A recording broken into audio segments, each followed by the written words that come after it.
출애굽기 34장. 주님께서 모세에게 말씀하셨다. 너는 돌판 2개를 처음 것과 같이 깎아라. 그러면 내가 깨뜨려버린 처음 돌판 위에 쓴 그 말을 내가 새 돌판에 다시 새겨주겠다. 너는 그것을 내일 아침까지 준비해서 아침에 일찍 시내산으로 올라와서 이 산꼭대기에서 나를 기다리고 서 있거라. 그러나 아무도 너와 함께 올라와서는 안 된다. 이 산의 어디에도 사람이 보여서는 안 된다. 산기슭에서 양과 소에게 풀을 뜯기고 있어도 안 된다. 모세는 주님께서 그에게 명하신 대로 돌판 2개를 처음 것과 같이 깎았다. 이튿날 아침에 일찍 일어나서 그는 2 돌판을 손에 들고 시내산으로 올라갔다. 그때 주님께서 구름에 쌓여 내려오셔서 그와 함께 거기에 서서 거룩한 이름 주를 선포하셨다. 주님께서 모세의 앞으로 지나가시면서 선포하셨다. 주, 나 주는 자비롭고 은혜로우며 노하기를 더디하고 한결같은 사랑과 진실이 풍성한 하나님이다. 수천 대에 이르기까지 한결같은 사랑을 베풀며 악과 허물과 죄를 용서하는 하나님이다. 그러나 나는 죄를 벌하지 않은 채 그냥 넘기지는 아니한다. 아버지가 죄를 지으면 본인에게뿐만 아니라 3, 4대 자손에게까지 벌을 내린다. 모세가 급히 땅에 엎드려서 경배하며 아뢰었다. 주님께서 저에게 은총을 베푸시는 것이 사실이면 주님께서는 우리와 함께 가주시기 바랍니다. 이 백성이 고집이 센 백성인 것은 사실이나 주님께서 우리의 악과 우리의 죄를 용서해 주시고 우리를 주님의 소유로 삼아 주시기를 바랍니다. 주님께서 말씀하셨다. 내가 이제 너희와 언약을 세운다. 내가 너희 모든 백성 앞에서 이 세상 어느 민족들 가운데서도 이루어진 적이 없는 놀라운 일을 하여 보일 것이다. 너희 주변에 사는 모든 백성이 나 주가 너희에게 하여 주는 그 일이 얼마나 두려운 일인지를 보게 될 것이다. 너희는 내가 오늘 너희에게 명하는 것을 삼가 지키도록 하여라. 내가 이제 너희 앞에서 아모리 사람과 가나안 사람과 헷 사람과 브리스 사람과 히위 사람과 여부수 사람을 쫓아내겠다. 너희는 삼가 너희가 들어가는 땅에 사는 사람들과 언약을 세우지 않도록 하여라. 그들과 언약을 세우면 그것이 너희에게 올무가 될 것이다. 그러니 너희는 그들의 제단을 허물고 그들의 석상을 부수고 그들의 아세라 목상을 찍어버려라. 너희는 다른 신에게 절을 하여서는 안 된다. 나 주는 질투라는 이름을 가진 질투하는 하나님이기 때문이다. 너희는 그 땅에 사는 사람들과 언약을 세우지 말아라. 언약이라도 세웠다가 그들이 자기들의 신들을 음란하게 따르며 그 신들에게 제사를 드리면서 너희를 초대하면 너희가 그 초대를 거절하지 못하고 그리로 가서 그 제물을 먹지 않겠느냐. 또 너희가 너희 아들들을 그들의 딸들과 결혼시키면 그들의 딸들은 저희 신들을 음란하게 따르면서 너희의 아들들을 꾀어 자기들처럼 음란하게 그 신들을 따르게 만들 것이다. 너희는 신상을 부어 만들지 못한다. 너희는 무교절을 지켜야 한다. 내가 너희에게 명한 대로 아비벌의 정해진 때에 이레 동안 누룩을 넣지 않은 빵을 먹어라. 이것은 너희가 아비벌에 이집트에서 나왔기 때문이다. 태를 처음 열고 나온 것은 모두 나의 것이다. 너희 집짐승 가운데 처음 난 수컷은 소의 맛배이든지 양의 맛배이든지 모두 나의 것이다.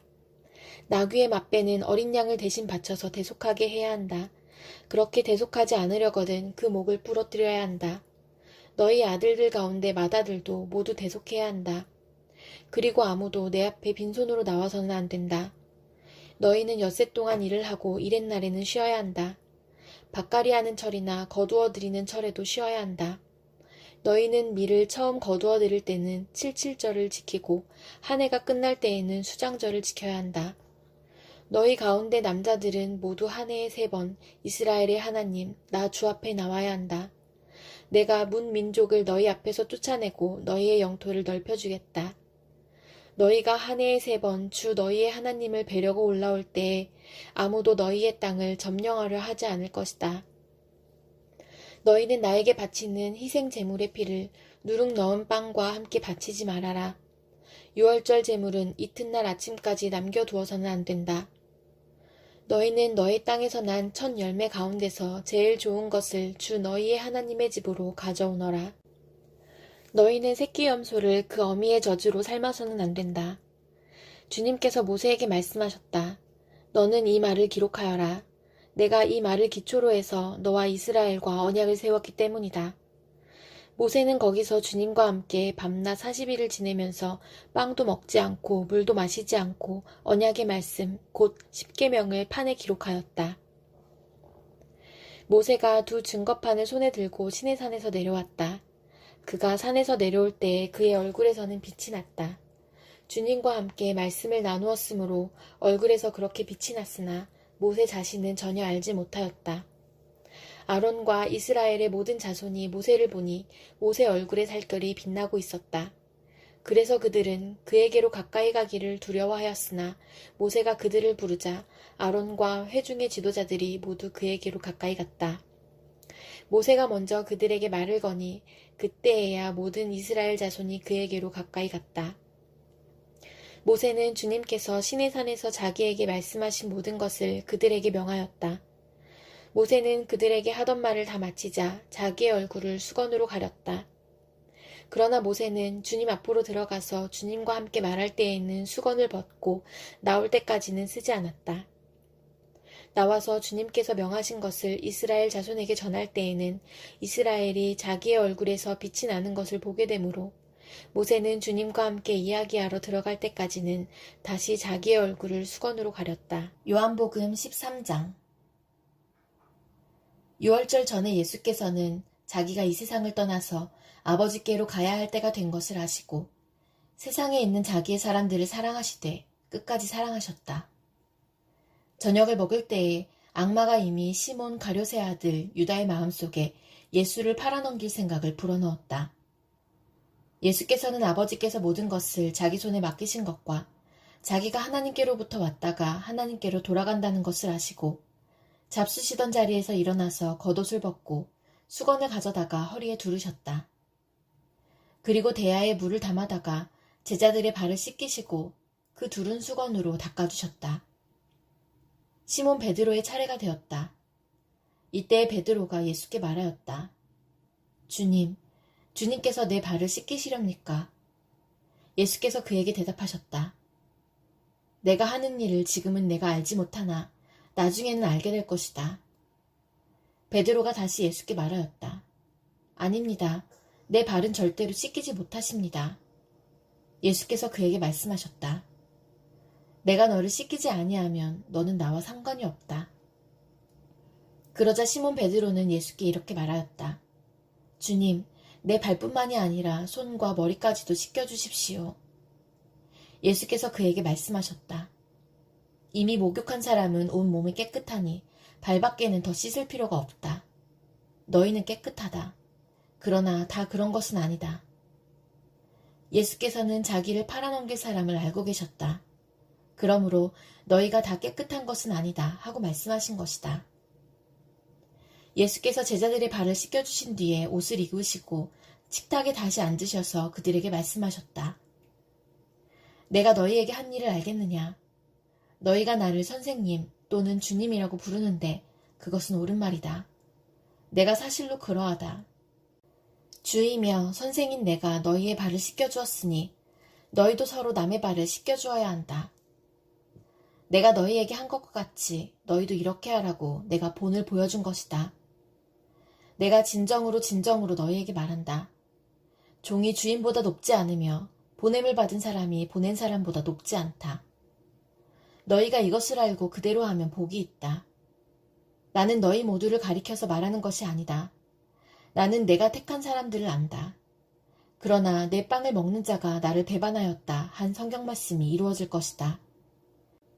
내가 그 일이 일어나기 전에 너희에게 미리 말하는 것은 그 일이 일어날 때에 너희로 하여금 내가 곧 나임을 믿게 하려는 것이다. 내가 진정으로 너희에게 말한다. 내가 보내는 사람을 영접하는 사람은 나를 영접하는 사람이요. 나를 영접하는 사람은 나를 보내신 분을 영접하는 사람이다.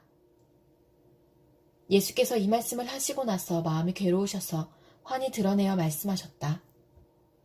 내가 진정으로 너희에게 말한다. 너희 가운데 한 사람이 나를 팔아 넘길 것이다. 제자들은 예수께서 누구를 두고 하시는 말씀인지 몰라서 서로 바라다 보았다. 제자들 가운데 한 사람, 곧 예수께서 사랑하시는 제자가 바로 예수의 품에 기대어 앉아 있었다. 시몬 베드로가 그에게 고갯짓을 하여 누구를 두고 하시는 말씀인지 여쭈어 보라고 하였다. 그 제자가 예수의 가슴에 바싹 기대어 주님, 그가 누구입니까? 하고 물었다. 예수께서 대답하셨다. 내가 이 빵 조각을 적셔서 주는 사람이 바로 그 사람이다. 그리고 그 빵 조각을 적셔서 시몬 가룟의 아들 유다에게 주셨다. 그가 빵 조각을 받자 사탄이 그에게 들어갔다. 그때 예수께서 유다에게 말씀하셨다. 내가 할 일을 어서 하여라. 그러나 거기 앉아있는 사람들 가운데서 아무도 예수께서 그에게 무슨 뜻으로 그런 말씀을 하셨는지를 알지 못하였다. 어떤 이들은 유다가 돈자루를 맡고 있으므로 예수께서 그에게 명절에 그 일행이 쓸 물건을 사라고 하셨거나 또는 가난한 사람들에게 무엇을 주라고 말씀하신 것으로 생각하였다. 유다는 그 빵 조각을 받고 나서 곧 나갔다. 때는 밤이었다. 유다가 나간 뒤에 예수께서 말씀하셨다. 이제는 인자가 영광을 받았고 하나님께서도 인자로 말미암아 영광을 받으셨다. 하나님께서 인자로 말미암아 영광을 받으셨다면 하나님께서도 몸소 인자를 영광되게 하실 것이다. 이제 곧 그렇게 하실 것이다. 어린 자녀들아, 아직 잠시 동안은 내가 너희와 함께 있겠다. 그러나 너희가 나를 찾을 것이다. 내가 일찍이 유대 사람들에게 내가 가는 곳에 너희는 올 수 없다 하고 말한 것과 같이 지금 나는 너희에게도 말하여 둔다. 이제 나는 너희에게 새 계명을 준다. 서로 사랑하여라. 내가 너희를 사랑한 것 같이 너희도 서로 사랑하여라. 너희가 서로 사랑하면 모든 사람이 그것으로써 너희가 내 제자인 줄을 알게 될 것이다. 시몬 베드로가 예수께 물었다. 주님, 어디로 가십니까? 예수께서 대답하셨다. 내가 가는 곳에 내가 지금은 따라올 수 없으나 나중에는 따라올 수 있을 것이다. 베드로가 예수께 말하였다. 주님, 왜 지금은 내가 따라갈 수 없습니까? 나는 주님을 위하여서는 내 목숨이라도 바치겠습니다. 예수께서 대답하셨다. 내가 나를 위하여 내 목숨이라도 바치겠다는 말이냐? 내가 진정으로 너에게 말한다. 닭이 울기 전에 너는 3번 나를 모른다고 할 것이다. 잠언 10장. 이것은 솔로몬의 잠언이다. 지혜로운 아들은 아버지를 기쁘게 하지만 미련한 아들은 어머니의 근심거리이다. 부정하게 모은 재물은 쓸모가 없지만 의리는 죽을 사람도 건져낸다. 주님은 의로운 생명은 줄이지 않게 하시지만 악인의 탐욕은 물리치신다. 손이 게으른 사람은 가난하게 되고 손이 부지런한 사람은 부유하게 된다. 곡식이 익었을 때에 거두어들이는 아들은 지혜가 있는 아들이지만 추수 때에 잠만 자고 있으면 부끄러운 아들이다. 의인은 머리에 복을 있으나 악인은 입에 독을 머금고 있다. 의인은 칭찬을 받으며 기억되지만 악인은 그 이름마저 기억에서 사라진다. 마음이 지혜로운 사람은 명령을 받아들이지만 입을 어리석게 놀리는 사람은 멸망한다. 흠없이 살면 앞길이 평안하지만 그릇되게 살면 마침내 드러나게 된다. 눈을 흘기면 고난이 생기고 입을 어리석게 놀리는 사람은 멸망한다. 의인의 입은 생명의 샘이지만 악인의 입은 독을 머금고 있다. 미움은 다툼을 일으키지만 사랑은 모든 허물을 덮어준다. 명철한 사람의 입술에는 지혜가 있지만 지혜가 없는 사람의 등에는 매가 떨어진다. 지혜로운 사람은 지식을 간직하지만 미련한 사람의 입은 멸망을 재촉한다.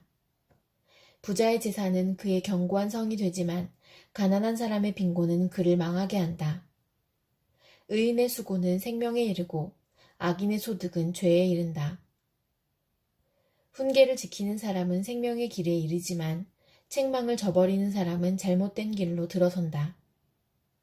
미움을 감추는 사람은 거짓말하는 사람이요 남을 중상하는 사람은 미련한 사람이다. 말이 많으면 허물을 면하기 어려우나 입을 조심하는 사람은 지혜가 있다. 의인의 혀는 순수한 은과 같지만 악인의 마음은 아무 가치가 없다.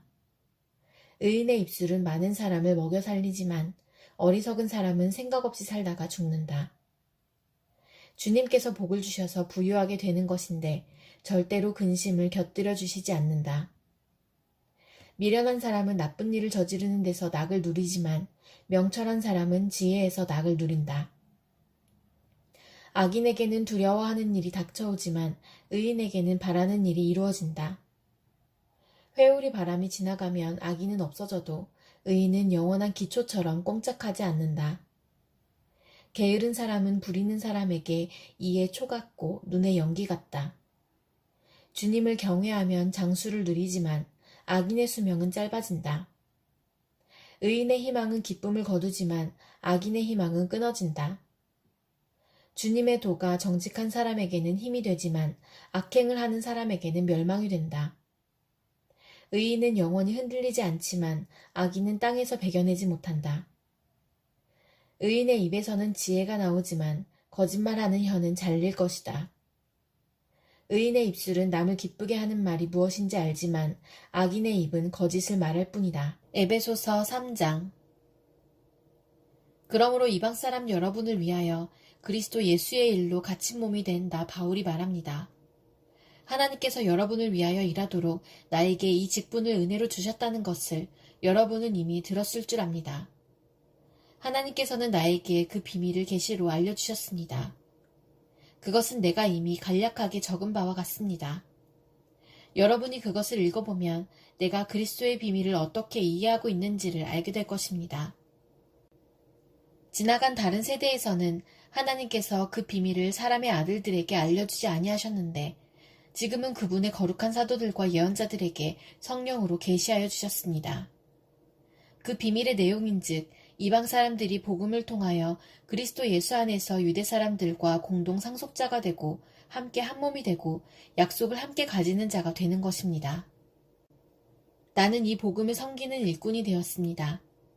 내가 이렇게 된 것은 하나님께서 그분의 능력이 작용하는 대로 나에게 주신 그분의 은혜의 선물을 따른 것입니다.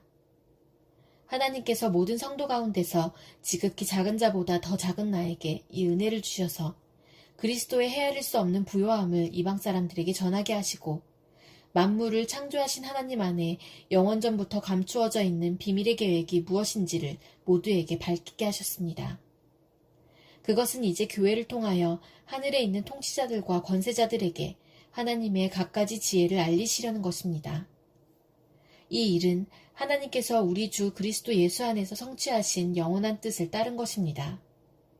우리는 그리스도를 믿음으로써 그분 안에서 확신을 가지고 담대하게 하나님께 나아갑니다. 그러므로 여러분을 위하여 당하는 나의 환난을 보고서 여러분이 낙심하는 일이 없기를 바랍니다. 내가 당하는 환난은 여러분에게는 영광이 됩니다. 그러므로 나는 아버지께 무릎을 꿇고 빕니다. 아버지께서는 하늘과 땅에 있는 각 족속에게 이름을 붙여주신 분이십니다. 아버지께서 그분의 영광의 풍성하심을 따라 그분의 성령을 통하여 여러분의 속사람을 능력으로 강건하게 하여 주시고 믿음으로 말미암아 그리스도를 여러분의 마음속에 머물러 계시게 하여 주시기를 빕니다. 여러분이 사랑 속에 뿌리를 받고 털을 잡아서 모든 성도와 함께 여러분이 그리스도의 사랑의 너비와 길이와 높이와 깊이가 어떠한지를 깨달을 수 있게 되고 지식을 초월하는 그리스도의 사랑을 알게 되기를 빕니다. 그리하여 하나님의 온갖 충만하심으로 여러분이 충만하여지기를 바랍니다. 우리 가운데서 일하시는 능력을 따라 우리가 구하거나 생각하는 것 이상으로 더욱 넘치게 주실 수 있는 분에게 교회 안에서와 그리스도 예수 안에서 영광이 대대로 영원 무궁하도록 있기를 빕니다. 아멘.